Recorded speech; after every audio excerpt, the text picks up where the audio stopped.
اینجا کاناپ است. لطفاً کانال های گروه کاناپ رو توی یوتیوب سابسکرایب کنید و تیک زنگوله کنار اون رو هم بزنید. سلام، من فاطمه هستم و این پاورقی قسمت 174 سریال فریده. طارق از کاظم میپرسد یه دیشب سیران پیش فرید بوده، سپس اسلحه‌اش را در میآورد و روی میز میگذارد. کاظم خانجا میخورد و دست پاچه میشود و تایید میکند. طارق میپرسد بین آنها چه اتفاقی افتاده. کاظم میگوید هیچ اتفاقی نیفتاده و اگر چیزی میشد خودش سیران را میکشت. طارق کمی فکر میکند و بعد میگوید میخواهد سیران واقعا او را دوست داشته باشد و عاشقش باشد، وگرنه نه به او دست میزند و نه با او ازدواج میکند. سپس به کاظم پیشنهاد میدهد سیران را مدتی به آنتب بفرستد تا از آنجا دور باشد و میگوید خودش هم به آنتب خواهد رفت. کاظم از این ایده استقبال میکند و میگوید با خدیجه در این مورد صحبت میکند. طارق هنگام رفتن اسلحه‌اش را به کاظم میدهد و میگوید اگر تا قبل از ازدواج لکه ننگی روی اسم سیران بیفتد وظیفه اوست که آن را تمیز کند و شاید این اسلحه در مقابل فرید به دردش بخورد.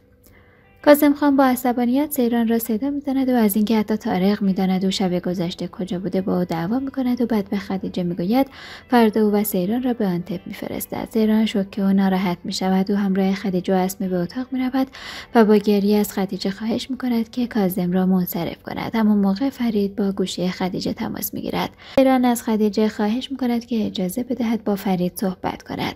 خدیجه تاکید میکند که حق ندارد در مورد رفتن به آنتب به فرید چیزی بگوید وگرنه قصد جان او را میکند و این قضیه شوخی بردار نیست. سیران قبول میکند و وقتی با فرید صحبت میکند از او میخواهد یکدیگر را ببینند. خدیجه عصبانی میشود و گوشی را از سیران میگیرد و چنین اجازه‌ای نمیدهد. اسماء از خدیجه خواهش میکند که بگذارد بچه‌ها برای آخرین بار قبل از رفتن یکدیگر را ببینند.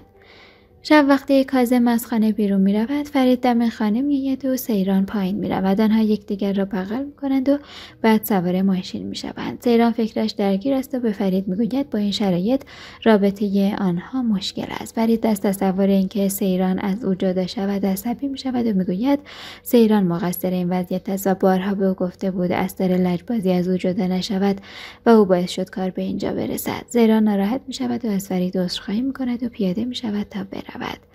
فرید دنبالش میرود و جلوی سیران را میگیرد و میگوید بدون او نمیتواند زندگی کند و فردا با هم فرار کنند. سیران اول جا میخورد اما بعد قبول میکند.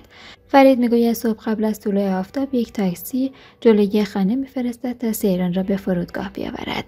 یکی از افراد اورهان که پایین آپارتمان کاظم خان توی ماشین است و فرید و سیران را زیر نظر دارد با اورهان تماس میگیرد و نقشه فرار آنها را به اورهان میگوید. کاظم به خانه میرسد و سراغ سیران را میگیرد. اسمه میگوید سیران در اتاق خواب است.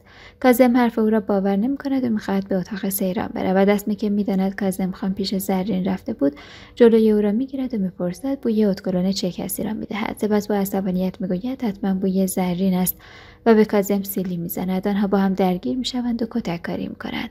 سیران به خانه میرسد و خدیجه در این حین کاظم و اسمه را جدا میکند. اسمه به سیران میگوید کاظم متوجه نبوده و نشده برایش نقش بازی کرد تا از او محافظت کند. سیران مادرش را بغل میکند و تشکر میکند.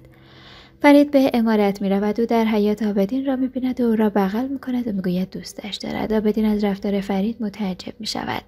ممنون از اینکه با من همراه بودید. خدا نگهدار. لایک کردن این ویدیو به معنی تعریف از ما نیست. به یوتیوب کمک میکنه تا این ویدیو رو به کسانی که دنبالشن پیشنهاد کنه.